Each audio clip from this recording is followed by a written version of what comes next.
Figure Plus Club.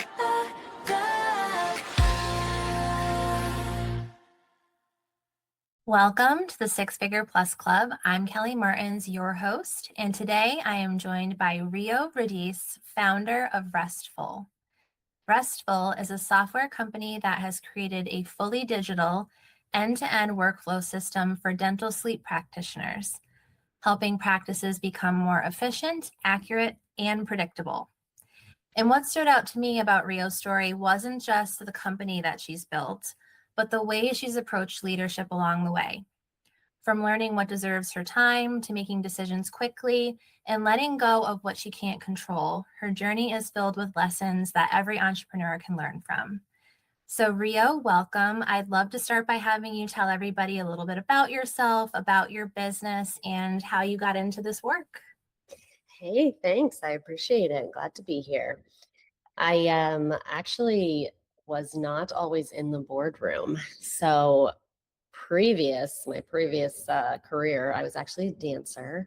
I was in Vegas, but it was showgirl style, and I loved it. Yeah, it was so much fun.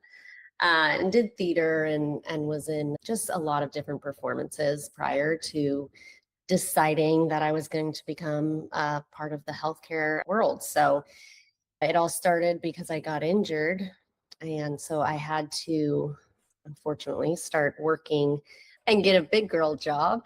But I decided to go back to school and I got my master's in healthcare administration, which just opened some doors for me that I wasn't expecting to find. And dental happened to be the niche that I fell into. And I've been doing it now for, 10 years or so.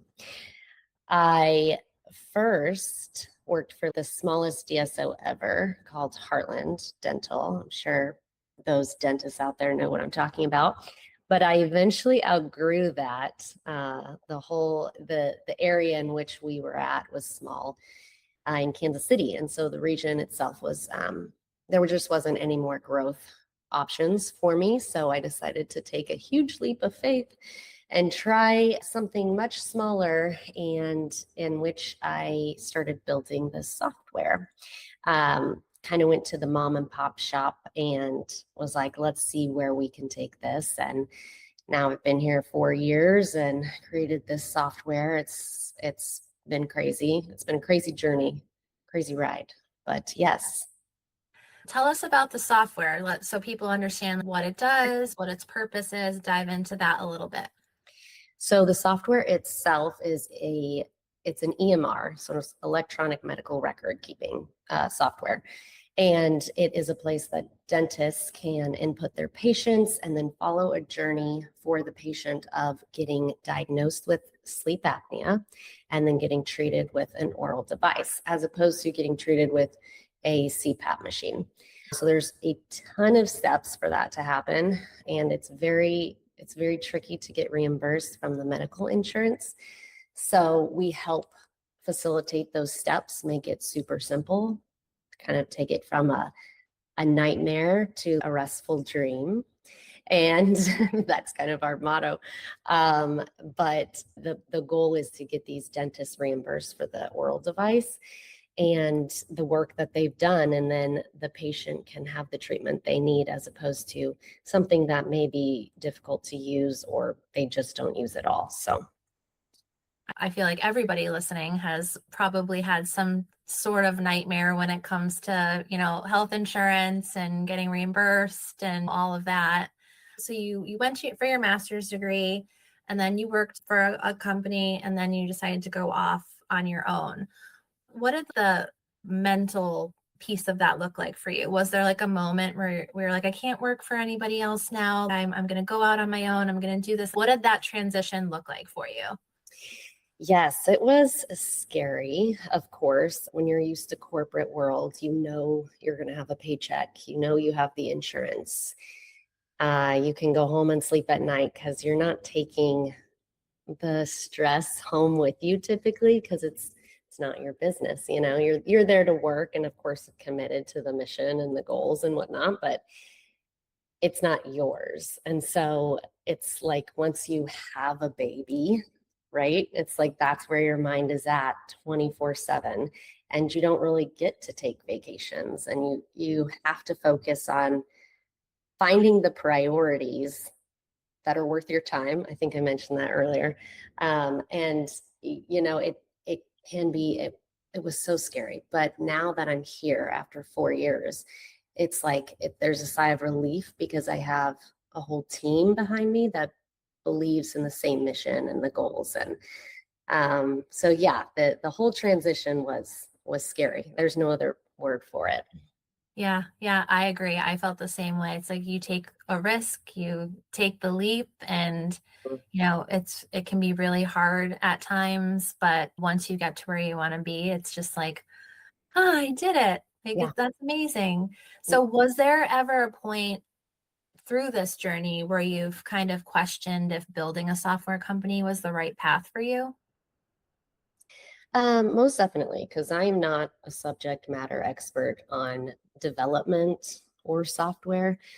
Yeah, I'm more of a people expert and pulling the levers of different people's skills to get what I need, right? And so finding those people who have the skills that I do not have to build the software was, it was challenging. It was fun. Um, but it's still not complete. So Right. So would you say that was probably one of the biggest challenges for you in growing this business was finding those players that were going to come in and help support what you were trying to create?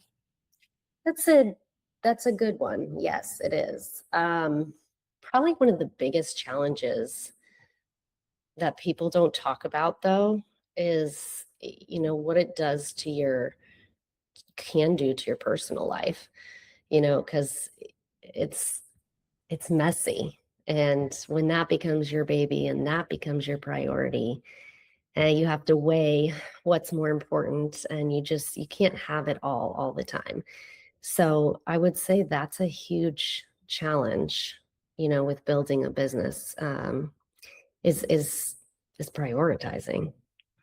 Yeah, I agree with that. I remember there was a period of time when I had first started my business as well, and I had missed a wedding in the family because I just couldn't get away. And those are moments that you don't want to miss. Of And I was so course. sad about it, but at the same time, I'm like, I'm building this, like you said, it's your baby. Mhm. You're putting all your time and your energy into it. And sometimes you're faced with those decisions like, am I going to miss the birthday? Am I going to miss the wedding? Am I going to miss this? And you kind of have to figure out where you're going to put your time. Mhm. So one of the things that you had talked about was one of the biggest turning points was realizing what was worth your time and what wasn't. Not saying that the wedding wasn't worth my time. That's not what I mean by any means. But can Yeah. you talk about that realization and what you were spending time on that you eventually realized you shouldn't have been? Yeah. Well, and I look at this question just slightly different. It's like you said, it's not about what's worth my time. When it's worth my time, I'm talking in resources, dollar figures, and ROI. Do I need to be the one doing this, or can someone else be doing this? So more like how many hours of the day am I working on something, and what type of ROI is it going to give me? And so, you learn that you can hire people that can do it probably better than you, probably cost less than to have you do it. And that's what's more worth your time is focusing on what somebody else can't do in the business and then allowing those other people to do what they can do best. Yeah, I feel like a lot of business owners, I do some business coaching, a lot of people that I work with, they have trouble delegating and trouble stepping away and letting people come in and support them. Did you have a difficult time at all letting go of certain responsibilities in your business? I think naturally I've always been a great delegator. I focus primarily on servant leadership though. So anything that I ask someone to do, I would be willing to do or I have done. So delegating for me is more how do we utilize the best of your time so that I can utilize the best of my time. I don't need to answer this email because I got somebody who will answer it, and it'll be a great answer, and I fully back that answer, So my team, if they need me, then they know they can call on me. Did you ever have any trouble building trust with a team? When your business is your baby, sometimes people have trouble with letting go. Did you struggle with that at all? Or So the struggle with trust is always there. Nobody's going to love your business the way you love it.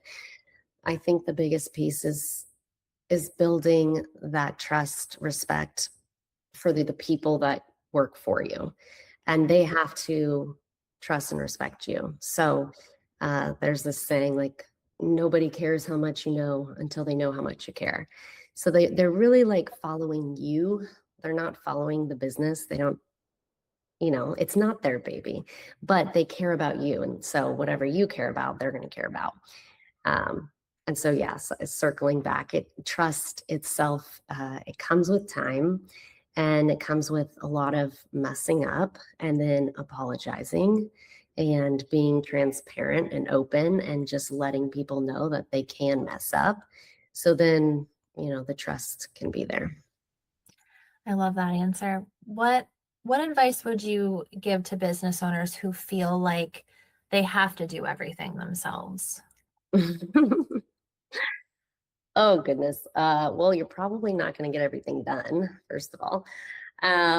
It's great that you can do it, but why? Why? You don't need to be the hero. And honestly, empowering your team to do more, it will help you grow much quicker than you micromanaging or holding on to every little decision. There's just too many departments. You go from one person to now we have like 30 people, I think, with the company. And I can't be involved in every decision. I don't know what's going on in everyone's day to day. And if I did, we would probably be at a bottleneck, because I don't want to be the bottleneck. So I definitely think that executing and then letting your team execute it's the best thing to do for you to grow. One of the things that really stood out to me about you is your philosophy around making decisions quickly. I feel like that's something a lot of entrepreneurs struggle with. Have you always been someone that makes decisions quickly, or did you have to learn that? No, yeah, that's learned for sure. I'm risk adverse. Is that how you say it? I don't like to take risks, but I have learned that, if you're sitting there strategizing for hours over whether the cup is half empty or half full, this is one of my favorite sayings, somebody else has already sold it. So at what point do you decide, okay, we've strategized enough, we have our ideas, we have our goals, now we've just got to make the move. And I think it's Mel Robbins. She has this saying that's like the 5-second rule, where like just do it. You just jump to it. Don't wait longer than 5 seconds, or you probably won't do it. It won't get done. So it's definitely learned for me personally. I have a partner who he can make a decision like that, and you just go with it, whereas I do hesitate. I take that second to think, and I think both ways work. It's just a matter of like, does your team know that they have an actual goal in mind and they're not just like going off the rails? Are you someone who listens to their intuition? I heard, I forget who it was, but I heard someone talking one time about flipping a coin, heads or tails. And as it lands, whatever decision comes to mind first is what you should go. So essentially about trusting your gut, more or less. Mhm. Are you somebody that makes decisions that way, or? I don't, I trust myself, but I also trust what's in front of me, you know?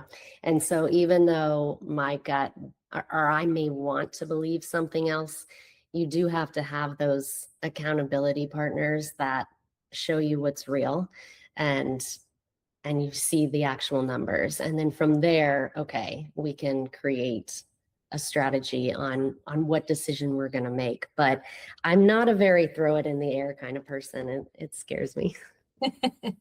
But you know why? Because then I don't have control. And so that's something that I work on constantly. It's like I need to let go of the control, and that's what a leader does for their team. I totally get that. I feel like I'm that way too. Just in life in general, if I can't control something, that's why I don't like snowboarding, because I can't control my body. So I'm like, you will never catch me on a mountain. Never even tried. Nope. No, no, thank you. So you shared that people don't often see the blood, sweat, and tears behind success. Can you tell us about maybe a difficult season and what that looked like for you in your business? Yeah, I've had, lots of blood, sweat, and tears. How do I put this? I've had to make decisions where people close in my life have been left behind, where I've had to leave them behind because they weren't at the same level of growth that I wanted to be at. And, at the end of the day, it's what's best for me had to be at the forefront of my mind. People don't see that though. They just assume, they look at, these big famous people and they're like, oh, they have it all. But you don't know what goes on behind closed doors. You don't know what picture someone else is painting of them. And there's always, three sides to every story. So I hope that when people see other women, especially that who are successful, they understand that there was a lot to get them there. It wasn't just handed to them. And that's where I'm at right now. So when was the moment where, or was there a specific moment when you kind of sat down and you're like, wow, this is actually working. Like I did it. I made it. Yeah. So right before this call, I had a team meeting and everybody's on and we're virtual. So this is our only time to really connect. And it's just seeing everybody in one place, right? With quotes and their faces, and they're all excited and they're sharing their successes of the business and what's going good and what they need help on. And that to me is success. We know it's hard. We know that there's a lot of hard work to be done. But the smiles and the excitement, and not to toot my own horn, but I haven't had anyone quit on me in this company, and it's been around for 3-4 years now. So I would say that the culture being amazing as it is the success that's there, because we can just keep going. I love that. I feel like that's definitely a pat on the back moment, right? Thanks. Having a happy, employees working for you, that's amazing. It's Something to be celebrated for sure. Yeah. And if there's been plenty of times where people have said, I don't know if that's the job that I want, if that makes me happy. So we, mold them a job. If they're a culture fit, you want to mold them a job, because it's hard to find people that fit your culture. You can teach anyone technical skills, So finding a job for them or creating one so that they don't have to leave is also an option. I love that that is your mindset, because I feel like so many people leave their job, right? Because one, they become unhappy and they feel stuck and they feel like they can't grow. So the fact that you have a culture that feels great to you, and that you see that, I want to keep this person, let's figure it out. Like, I think that that's a great mindset, to have as a business owner. So that's amazing. Yeah. Thank you. Thank you. You also talk about learning the art of moving on and letting go of the things that you can't control. Was there something in particular that inspired that mindset? I don't know about that one. Letting go is there's no change, is the only thing that's constant, and it's the only way you grow. So if you're not growing, you're dying. So we have to let go of things in order to move on. And sometimes you don't think that you want to let go of those things, but once you do, you see what's out there and the door has opened now. And usually it's much better than what you could have imagined, you know? And so letting go of, like I mentioned, the past relationships and people that were dragging me down and didn't have the same goals as me, that was scary because here I am by myself trying to figure it out and navigate the world. But uh, it definitely does lead you to gain more experiences, and that's how I think I've been able to have such an open mindset of what this software company could look like. So I kind of want to go back to something that you had mentioned that sparked a interest in me because I, as an entrepreneur too, have dealt with the loneliness of being an entrepreneur, right? And like you said, as you grow, maybe unintentionally certain people in your circle kind of fall away. Is that something that you have found to be something that you struggle with too? Yes, it is lonely on top. It's good to have that camaraderie and to care about your people, but you can't be their best friends. You can't be buddy buddy. There's got to be some sort of line that's drawn. And I've made the mistake before of hiring friends, hiring now ex-husbands, done all the things you possibly could have done wrong just because those boundaries weren't drawn correctly, and that it does create loneliness. So you have to find it in relationships in different ways, and typically that comes with growth. Right. So looking back at your business 4 years in, what do you think are some of the strategies that actually moved your business forward? So we operate our company off of what they call EOS. Gino Wickman created a system. And so I do follow it pretty much to a T. And it's for smaller businesses that are looking to gain traction. Once you hit like a certain revenue goal, it's hard to follow along in a certain amount of people within your company. But have you heard of it? I haven't. I would love to hear more about it.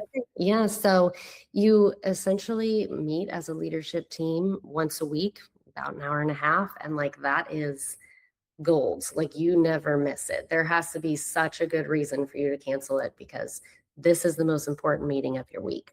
It's all the people that lead your other people to do the goals and to reach everything that you want them to reach. So it's super important. And then from there, everyone gets these rocks, which is like it's a 90-day big goal. And then you can delegate it out and you don't even have to do the rock, but the point is that it gets done and there's somebody accountable for it. And so that person then can report on, did the rock get done? And then there's issues you get to work through. I mean, it really does help you gain traction and everybody moving in the same direction. And that's basically how we operated. And it has led to success. So if you're interested in it, I have no ownership rights, but I'm just saying it does work. EOS. Yeah, maybe we can share that in the show notes for everybody who wants to check it out. I, for one, am a huge fan of business coaches and finding things just like that that can help you move forward, because if someone can lay out the path for you, Yeah, and make the walk a little easier, why not take it, right? exactly. The biggest piece I think in EOS is like there can only be one person accountable for something. So if you have a department and they don't know who they report to, then they don't know what's more important. And then they're getting mixed messages and everything has to, it goes up, right? So that's probably the biggest message is that you find a responsibility and somebody is in charge of it. Great. Everyone knows who's in charge of it. Yeah. Making sure that's communicated is important. Yes. So what is one lesson that you wished you had learned a little bit earlier in your business?